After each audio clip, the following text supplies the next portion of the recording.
Brothers and sisters, I now come to the most important moment in this talk.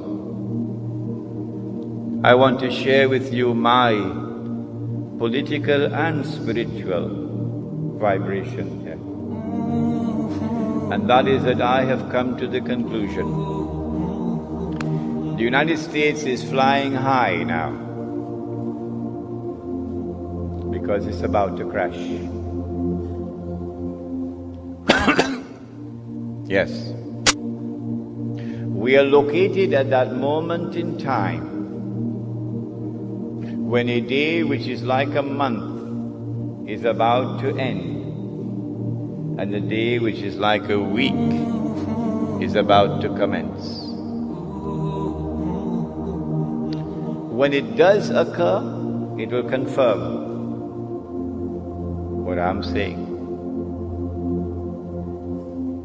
When Britain became the ruling state in the world, Britain took control of the money of the world. And the sterling pound was the international currency. You remember those days when we used to study? £1 480, £2 960, £3 1440 when you went to school? Huh? Yeah. And then when the United States took over from Britain as the ruling state in the world, the United States could not be the ruling state in the world without taking control of the money of the world. And so the US dollar replaced the sterling pound as the international currency. This took place at the Bretton Woods Conference, the Bretton Woods Accord in upstate New York. And I'm saying to you, if you look at the world of money, you would see the writing is on the wall. The Bretton Woods Accord is collapsing. It has already collapsed.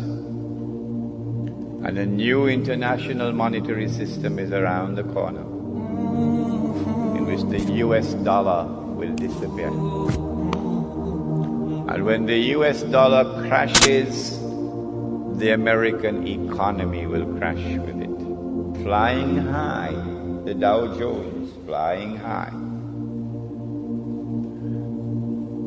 I want to suggest to you that the September 11 attack on America bears an uncanny similarity to the attack, the terrorist attack of September of the summer of 1914. And that the events which are now unfolding in the world, the attack on Afghanistan, the attack on Iraq, the new American imperium that is taking over the world, are all meant to serve one mission: to pave the way for the state of Israel to wage a big war. And as a consequence of that big war that Israel is going to wage, the territory of the state of Israel is going to dramatically expand to encompass the biblical frontiers of Israel, of the Holy Land. Bible says, from the river of Egypt to the river Euphrates. That's not true. The Quran proves that that is false. The Holy Land does not exist from the river of Egypt to the river Euphrates. That is false. But it's there in the Bible. They put it in. And so Israel has to wage a big war which will dramatically expand the territory of the state so that Israel will control the Suez Canal tomorrow. And Israel will control the oil of the Gulf tomorrow. And there will be a concomitant attack on the US dollar. And the US dollar collapses, and when it collapses, it will bring down the whole world of paper money with it. This is our lecture on Islam and the international monetary system. When Israel wages that big war, I expect that Israel will unleash weapons of warfare we've never seen before. And at the end of it, Israel will take over from the United States as a new ruling state in the world. But Israel cannot wage that war while still there are any significant obstacles in the way. And now put on your thinking caps. Which is the most significant obstacle which still stands in the way of Israel waging her big war? Is it a man named Osama bin Laden and his men hiding in caves in Afghanistan? Is it that blue-eyed stooge of the Yankee, a man named Saddam Hussein? Are they significant obstacles in the path of Israel? Is it Taliban in Afghanistan? Wake up. None of these are significant obstacles in the path of Israel. Israel has one major obstacle in its way that must be removed before Israel can wage that big war. And it is Pakistan's nuclear weapons capacity.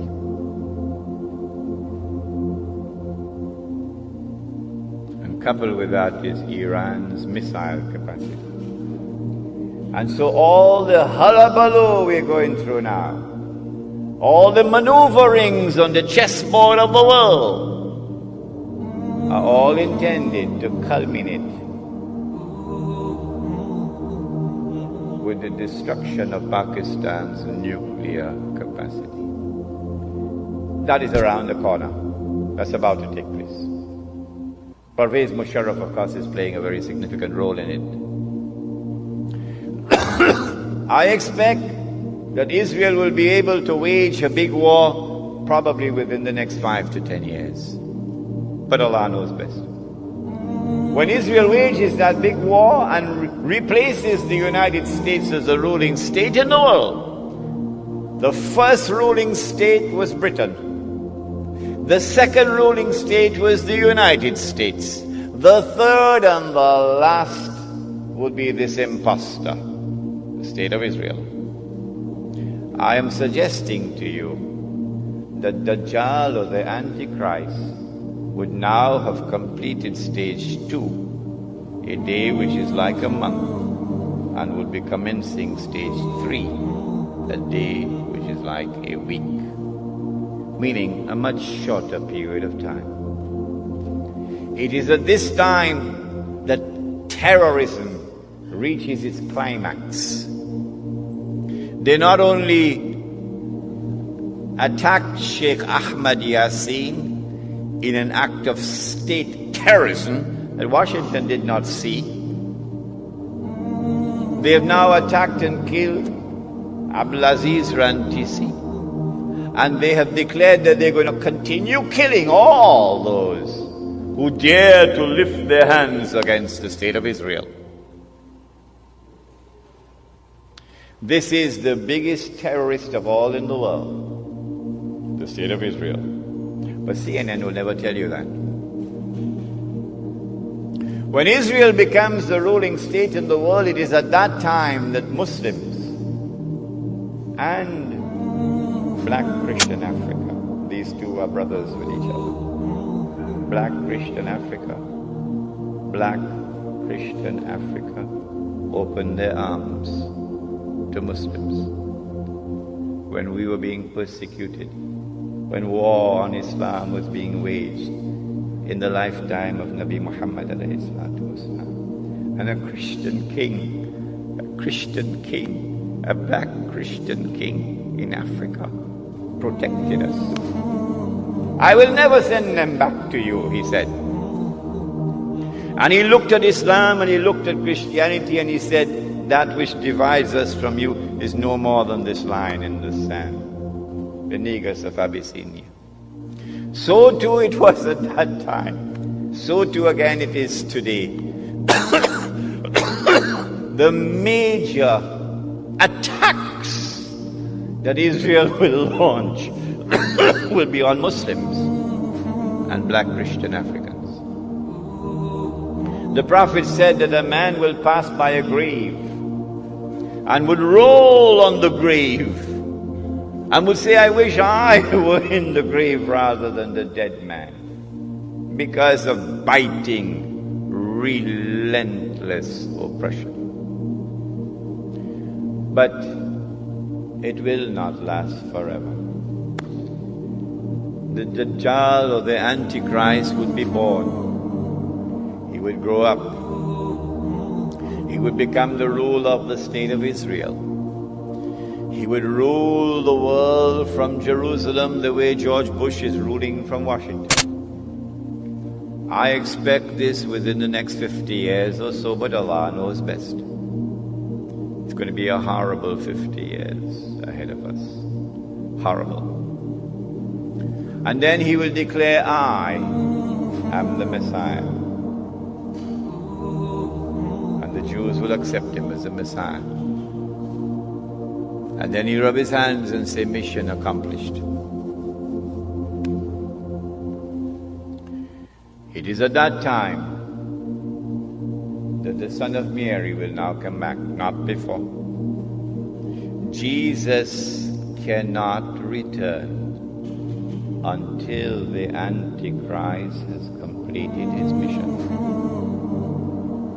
The Christians of this country would do well if they would come to Islam, so that Muslims can explain to them the subject of the Antichrist as it has been explained to them today, as never before explained to them.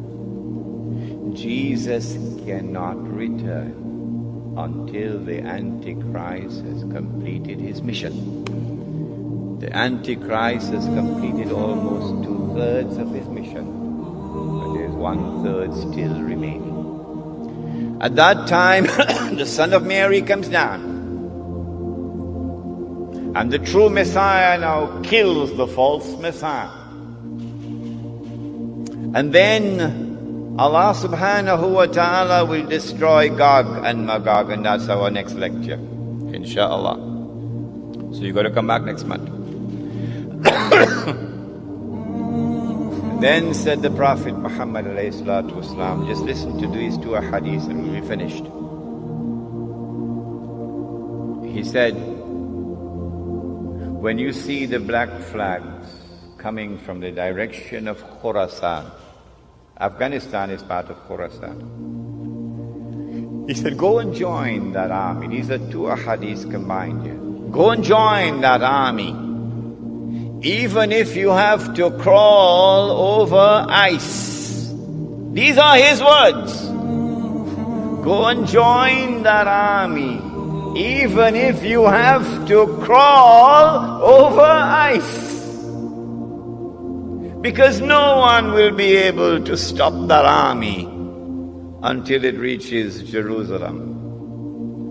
And so go back home today with joy in your hearts, even while there are tears in your eyes for the immense suffering through which we are going. Go back home with joy in your heart that there is a tomorrow which is coming, in which a Muslim army will liberate the Holy Land. The Prophet said, لَتُقَاتِلُنَّ الْيَهُودِ, you will most certainly fight the Jews. That's clear. Look at what they're doing today.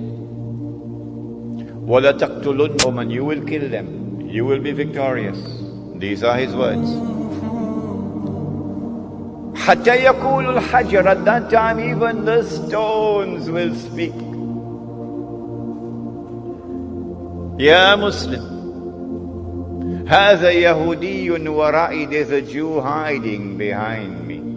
فَتَعَالَ فَاقْتُلْ, so come and kill him. Not all. Those who are fighting us in the Holy Land, those who are waging war, those who are engaged in a mountain of wickedness and oppression and godlessness unprecedented in history, go and kill them. So the Holy Land would be liberated. And then the Islamic State, the holy state of Israel, of David and Solomon, will now be restored in the Holy Land. And that holy Israel will become the ruling state in the world.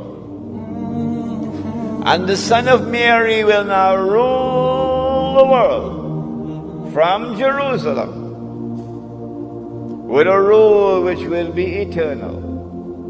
And the religion of Abraham, the true religion of Abraham, would rule the world from the Holy Land. What Prophet Muhammad brought, Allah's blessings be upon him, is the religion of Abraham. And so we ask of you today, go back home and read the Quran once again, and see in the Quran the true religion of Abraham and accept it. ربنا تقبل منا إنك أنت السميع العليم وتب علينا يا مولانا إنك أنت التواب الرحيم برحمتك يا أرحم الراحمين آمين.